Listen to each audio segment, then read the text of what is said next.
Halldór, draumur, já, ykkar í Keflavík og allra fyrir utan Grindavík að fá þetta í oddaleik. Þannig hverju viltu þakka sigurinn eftir að þið voru raskirtir í þessar þriðaleiknum? Já, nákvæmlega. Það er kannski bara orkustigið breyttist alveg bara 180 gráður. Þannig að við komum með orku og vorum að setja svona intensity varnarlega og vorum að fá góð stopp og svo vorum við bara að keyra á eftir góða varnir og já, það var bara búið til auðveld stig fyrir okkur og það var svona aðalega það fannst mér.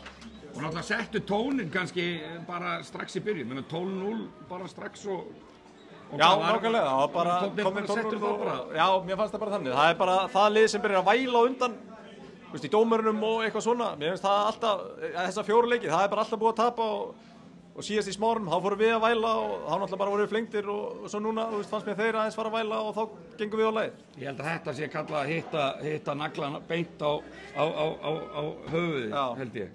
Ég svona sá, ég ætla að Grindvíkinga og umræddur Kane sem er ofta á milli tannana, hann var strax kominn í sama gír og í öðru leiknum og þá grunaði mig að þetta er í niðurstaðan. Já, nákvæmlega, þú veist, það er bara það lið sem að brotnar undan fysikaldiðinu, þú veist, það er bara að fara að tapa og þetta er bara, já, þetta er bara frákvæmst og bara þetta, eins mikið klísið það þá er þetta bara nákvæmlega það, sko.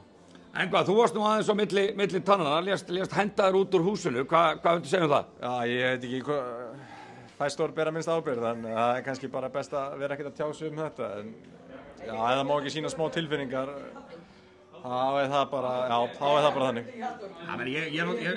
Já, ég var ansið nærri þegar þú varst ósáttur við Simma, hann svona létti... Ég var ekki ósáttur við Simma, sko. Nei. Þetta kom Simma bara ekki neitt við. Amazing guy, amazing. Þetta kemur Simma bara ekki neitt við og hann á ekkert að vera að skipta sér þessu finnst mér, þú veist.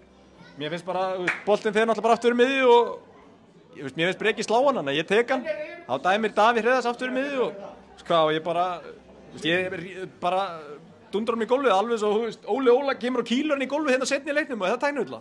Nei, þú veist, come on. Það er greinilega mikla tilfinningar í þessu, já, en come on. Hvað myndir þú veist, ef þú átt að hugsa þessar daga, oddaleikurinn er hvenær? Oddaleikurinn er þriðjudaginn. Hvað, báður oddaleikinu þá? Það ekki, ég held það allavega.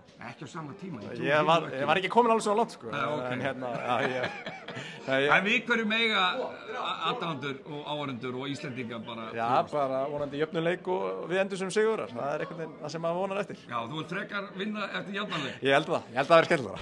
Það er til lukku með sigurinn. Takk fyrir það. Takk.